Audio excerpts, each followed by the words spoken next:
Hello dear students, હું જતીન પુરન વૈરાગી ફરી એકવાર આપ સૌનું કેમેસ્ટ્રીની આ દુનિયામાં સ્વાગત કરું છું. મિત્રો, આપણે લોકો ધોરણ 11 માં ચેપ્ટર નંબર 5 એટલે કે દ્રવ્યની અવસ્થાઓ સ્ટેટ્સ ઓફ મેટર કરી રહ્યા છીએ. એમાં આજે આપણે 8મો લેક્ચર ભણવાનો છે. 8મો લેક્ચર પહોંચ્યા છીએ. આની પહેલાના લેક્ચર્સમાં આપણે વાયુ અવસ્થાનો અભ્યાસ કરી રહ્યા હતા. વાયુ અવસ્થામાં વાયુને લગતા નિયમોની ચર્ચા ચાલે છે. એમાં આપણે એક બોયલનો નિયમ સૌથી પહેલો કરી ગયા, પછી ચાર્લ્સનો નિયમ ભણ્યા, પછી અવોગેડ્રોનો નિયમ ભણ્યા. અને એ બધા નિયમો ઉપરથી એક વસ્તુ એવી કહેવામાં આવી છે કે જે વાયુ દરેક પરિસ્થિતિમાં બોયલ, ચાર્લ્સ અને એવોગેડ્રોના નિયમને અનુસરે, જે વાયુઓ દરેક અવસ્થા પરિસ્થિતિમાં બોયલના નિયમ, ચાર્લ્સના નિયમ અને એવોગેડ્રોના નિયમને અનુસરે, તો એ વાયુને આદર્શ વાયુ તરીકે ઓળખવામાં આવે છે. આઈડિયલ ગેસ કહેવાય એમને, પરંતુ એનું નામ જ છે આદર્શ વાયુ. આદર્શ એટલે જે હકીકતમાં ના હોય. અને આ વાયુનું પણ એવું જ છે કે કોઈ પણ વાયુ એવો ન હોય કે દરેક તાપમાન, દરેક દબાણની પરિસ્થિતિમાં હંમેશા એ આ બધા જ નિયમોનું પાલન કરે.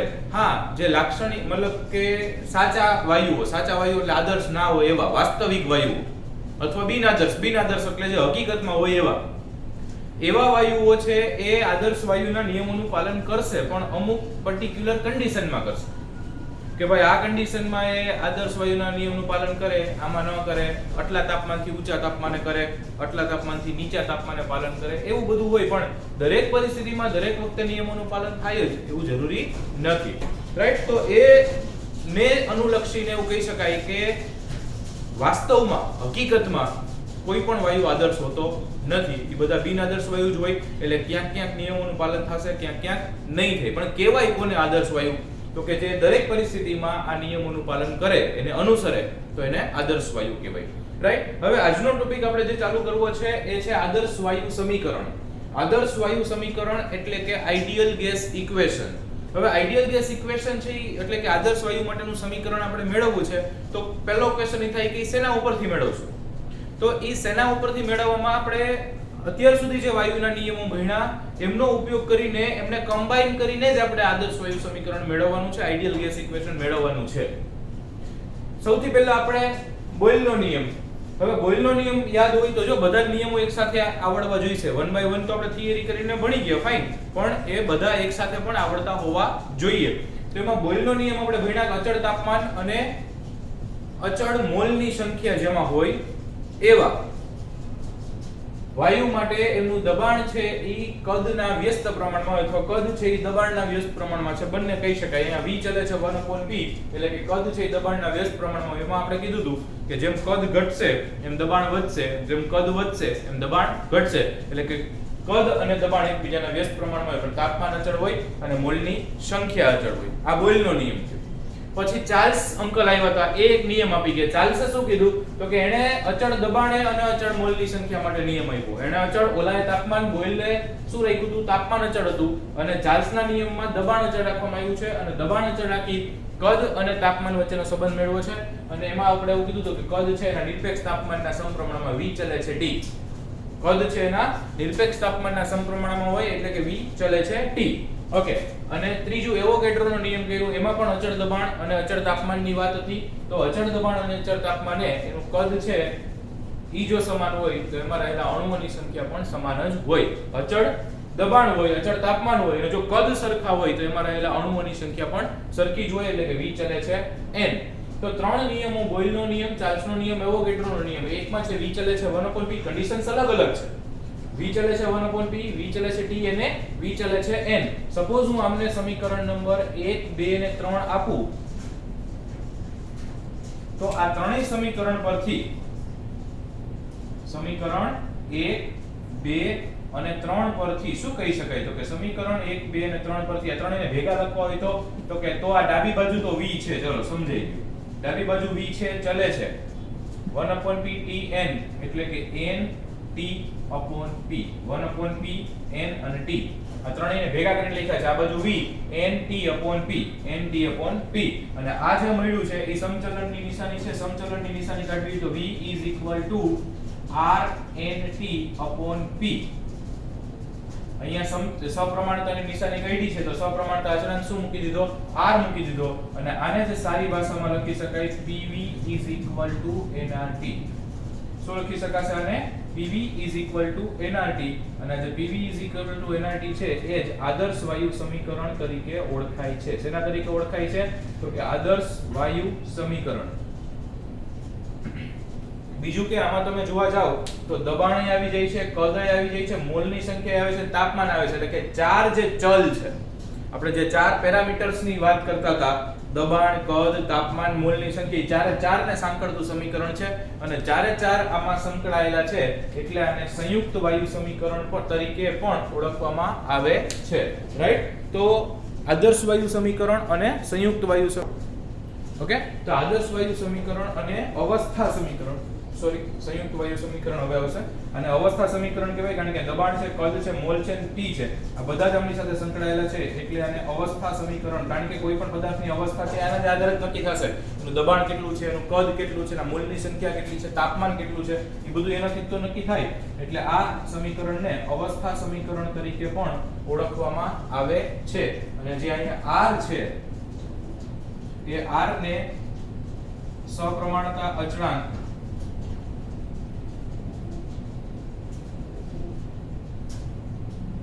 R છે ને સપ્રમાણતાની નિશાની બદલે મૂક્યું છે એટલે સપ્રમાણતા અચળાંક તરીકે ઓળખવામાં આવે બીજું કે કોઈ પણ વાયુઓ એના માટે R ની કિંમત અચળ જ હોય એટલે કે એને સાર્વત્રિક અચળાંક તરીકે પણ ઓળખવામાં આવે છે અને તમે સપ્રમાણતા અચળાંક કહો કે સાર્વત્રિક અચળાંક કહો અથવા વાયુ અચળાંક તરીકે પણ ઘણીવાર ઓળખવામાં આવે છે તો કોઈ પણ શબ્દ વાપરે એ કોના માટે હોય તો કે R માટે હશે અચ્છા હવે જે આદર્શ વાયુ સમીકરણ મળ્યું છે PV nRT એમાંથી હું R ને કરતા બનાવું તો R શું થશે તો કે R થશે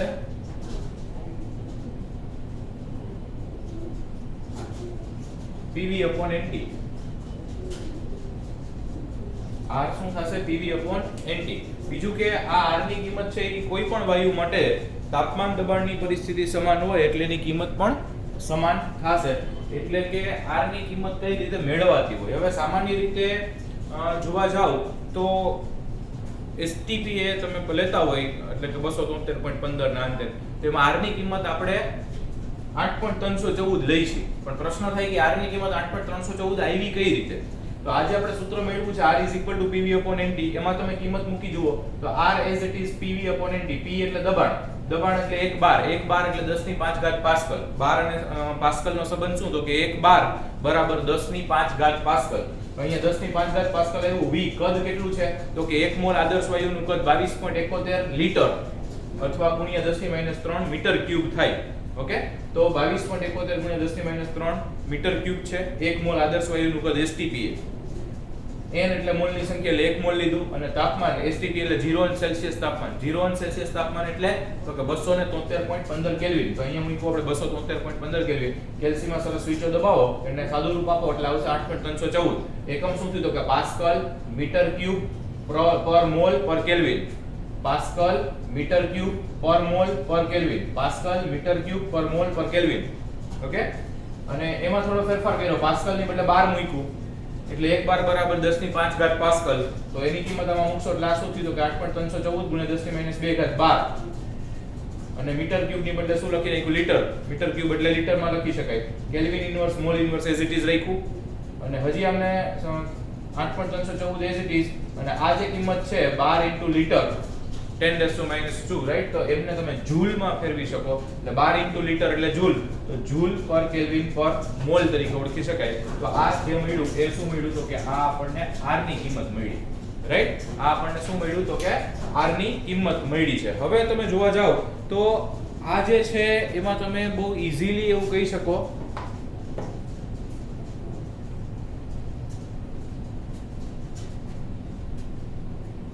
આ જે છે એના ઉપરથી તમે આવું લખી શકો કે P1 V1 એક વાયુ છે એની પરિસ્થિતિ P1 V1 T1 થી બદલાઈને P2 V2 T2 થાય છે. એટલે કે દબાણ છે P1 થી બદલાઈને P2 થાય છે કદ છે એ V1 થી બદલાઈને V2 થાય છે અને તાપમાન છે એ T1 થી બદલાઈને T2 થાય છે. તો શરૂઆતમાં આ સૂત્ર લાગુ પાડવું હોય તો શું કરી શકાય? તો કે શરૂઆતમાં એમ કહી શકાય કે P1 V1/T1 NR. P1 V1/T1 અને n તો મોલની સંખ્યા અને r એટલે અચળાંક, તો કિંમત અચળ આવવાની એટલે NR. અંતિમ પરિસ્થિતિમાં જોવા જઈએ તો કે P2 V2/T2 NR. P2 V2/T2 NR. બાળકો દેખાય છે કે હવે સમાઈ જશે નહીં વાંધો. અને આ બે સમીકરણને આપણે ભેગા કરવા હોય તો કે આના ઉપરથી તમે લખી શકો P1 V1/T1 P2 V2/T2. અને આ જે આપણને સંબંધ મળ્યો P1 V1/T1 P2 V2/T2 એ જે છે એ સંયુક્ત વાયુ સમીકરણ તરીકે ઓળખવામાં આવે છે. શેના તરીકે ઓળખાય છે?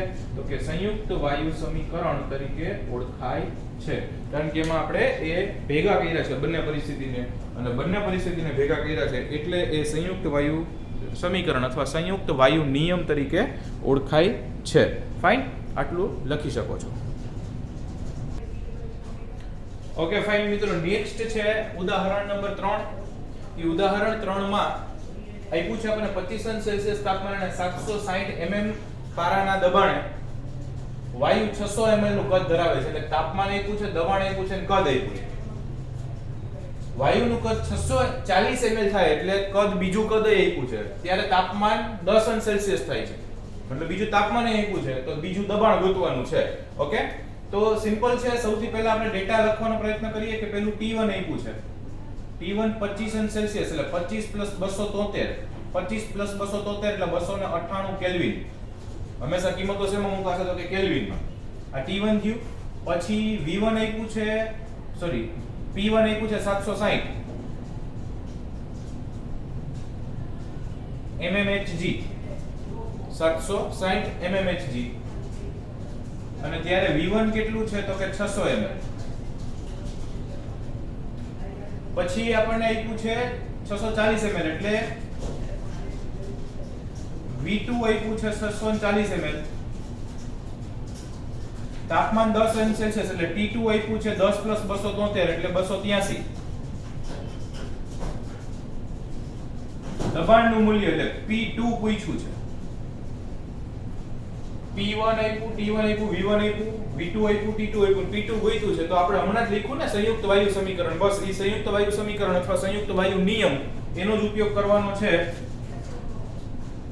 તો લખી શકાય કે સંયુક્ત વાયુ નિયમ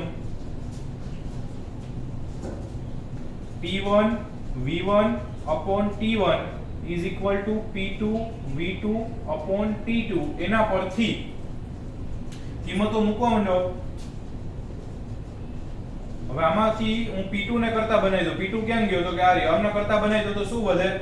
તો કે therefore P2 P1 V1/T1. આ T2 છે એ સામે જાય તો અંશમાં જતો રહે અને V2 છે એ છેદમાં જતો રહે. એટલે કંઈક આવું થાય. હવે કિંમતો મૂકો. P1 કેટલું છે ભાઈ? તો કે 760 mmHg. V1 કેટલું છે? તો કે 600 ml. T2 કેટલું છે? તો કે 283 કેલ્વિન. છેદમાં T1 કેટલું છે? તો કે 298 કેલ્વિન. અને V2 તો કે 640 ml. આ થઈ ગયું આપણું P2. અને ચલો કેલ્સીમાં ફટાફટ સ્વિચો દબાવો અને સાદુરૂપ આપવાનો પ્રયત્ન કરો તો શું આન્સર આવશે?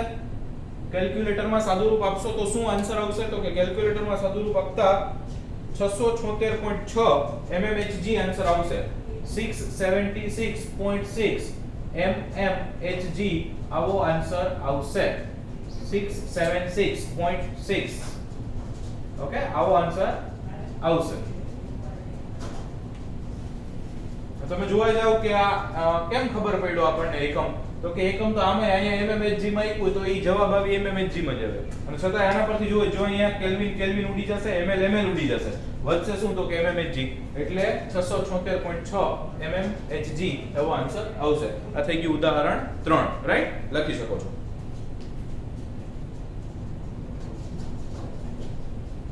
ઓકે મિત્રો, નેક્સ્ટ ટોપિક છે વાયુમય પદાર્થની ઘનતા અને મોલર દળ. ડેન્સિટી અને મોલેક્યુલર માસ એમની વચ્ચેનો રિલેશન ફાઇન્ડ કરવાનો છે, ઘનતા અને મોલર દળ વચ્ચેનો. તો આપણે આદર્શ વાયુ સમીકરણ શીખી ગયા એ પ્રમાણે જ જો લખવા જઈએ તો આદર્શ વાયુ સમીકરણ, હવે આદર્શ વાયુ સમીકરણ આપણી પાસે શું છે તો કે PV nRT. PV nRT. આને આપણે અલગ રીતે લખવું હોય તો આમ પણ લખી શકાય, n/v P/RT. n/v P/RT આ મુજબ લખતા. હવે પ્રશ્ન થાય કે સર આ સમીકરણ અચાનક ક્યાંથી આવી ગયું? તો કે યાદ છે ઉપરનું. તમે જુઓ માં n અને છેદમાં v લઈ ગયો, આ RT ને આના છેદમાં લઈ ગયો એટલે n/v વધ્યું અને આ સાઈડ વધ્યું શું તો કે P/RT. તો n/v P/RT મુજબ લખવા જઈએ તો આવું કંઈક સમીકરણ મળે. હવે એમાં આપણને ઓલરેડી ખબર છે કે જ્યાં mall n is equal to શું હોય તો કે દળના છેદમાં આણ્વીય દળ. દળના છેદમાં આણ્વીય દળ એટલે એને લખી શકાય m/M. દળને સ્મોલ m થી દર્શાવીએ છીએ અને આણ્વીય દળને કેપિટલ M થી દર્શાવીએ છીએ. So instead of n we can write small m/M. તો અહીંયા n ની બદલે m/M લખીએ તો m/mv v as it is equal to P/RT. હવે અહીંયા જેવું m/v દેખાણું ને એટલે આપણને યાદ આવ્યું દળના છેદમાં કદ. આ શું થયું તો કે દળના છેદમાં કદ, અને દળના છેદમાં કદ છે તો આપણને ઓલરેડી બહુ સારી રીતે ખબર છે કે ઘનતા D is equal to m/v. એકમ કદમાં રહેલા દ્રવ્યના જથ્થાને એની ઘનતા કહેવાય.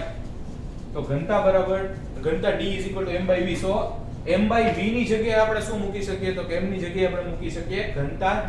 તો ચલો મૂકીએ તો શું થશે તો કે D/m is equal to P/RT. અહીંયાથી m ને સામે લઈ જાય તો શું થઈ જશે તો કે D is equal to Pm/RT. ઘનતાનું સૂત્ર શું થયું તો કે D is equal to Pm/RT. આ થઈ ગયો ઘનતા અને આણ્વીય દળ, ઘનતા અને મોલર દળ વચ્ચેનો સંબંધ. D is equal to Pm/RT. આ યાદ રાખો તો પણ ચાલે, અથવા તમે આને આવી રીતે યાદ રાખો તો પણ ચાલશે. Pm is equal to DRT. Pm is equal to DRT. બે માંથી જે ફોર્મ યાદ રાખો, બે એક જ થયું, બેનું મીનિંગ એક જ થયું, ખાલી એ છેદમાં છે, આમાં સામે લઈ ગયા છે. એટલે કોના કોના વચ્ચેનો સંબંધ છે તો કે આ થઈ ગયું મોલર દળ અને આ થઈ ગયું ઘનતા. તો ઘનતા અને મોલર દળ વચ્ચેનો સંબંધ આપણે જે મેળવવાનો કીધો છે એ આવો મળે છે. શેના ઉપરથી મળ્યો તો કે આદર્શ વાયુ સમીકરણ, આઇડિયલ ગેસ ઇક્વેશન ઉપરથી મળ્યું છે. આદર્શ વાયુ સમીકરણ PV બરાબર nRT હતું, એને થોડું રીઅરેન્જ કરીને આપણે આવી રીતે લખ્યું n/v = P/RT. આપણે જાણીએ છીએ એ પ્રમાણે મોલ એટલે દળના છેદમાં આણ્વીય દળ મૂકી શકાય. એ મૂકતા કંઈક આપણને આવું સમીકરણ મળ્યું. જેવું એ મૂક્યું એ બધું આપણને યાદ આવ્યું, અરે અહીંયા તો દળના છેદમાં કદ છે, દળના છેદમાં કદ હોય તો એને ઘનતા જ કહેવાય. તો ત્યાં આપણે ઘનતા ડેન્સિટી માટેની સિમ્બોલ D મૂક્યો છે અને સરસ રીતે અરેન્જ કરીને Pm = DRT સૂત્ર મેળવી શકાય છે. આ થઈ ગયું ઘનતા અને મોલર દળ વચ્ચેનો સંબંધ, લખી શકો છો.